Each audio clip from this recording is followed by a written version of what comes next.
J'ai une réponse très simple. Je voudrais vous montrer un symbole très fort. Cette carte, la RDC, c'est les nuages qu'il avait formés sur le ciel de Boma en 2018.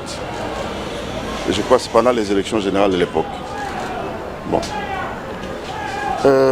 J'avais entendu disons, une conception, une compréhension de la carte en disant non, c'était un phénomène naturel. Non.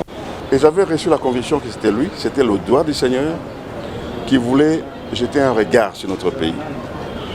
Pour dire aux Congolais, écoutez, il y a un temps de souffrance, de difficultés, mais il y a un temps aussi de reprise de contrôle de soi-même. Notre pays doit être respecté dans toutes ses frontières et même au plan international. Et il n'y a aucun mauvais au Congo, non. Chacun est venu au Congo avec une idée, mais le monde évolue.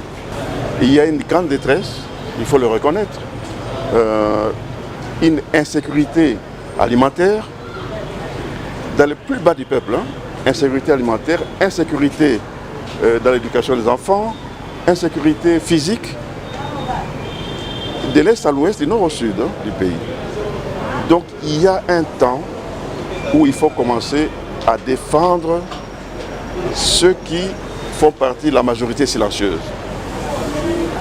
La majorité silencieuse représente la majorité de ces pays ici. Ils ont des problèmes, il n'y a pas de réponse. Ils ne savent pas à qui se vouer.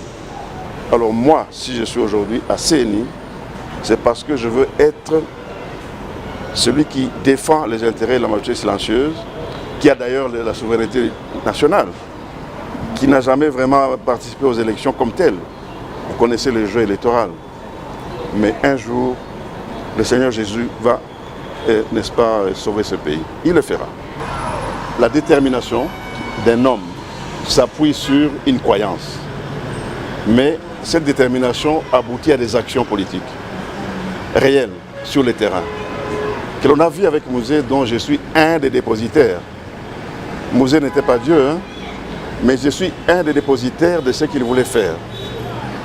Et je suis certain que je vais poursuivre son action dans un sens positif.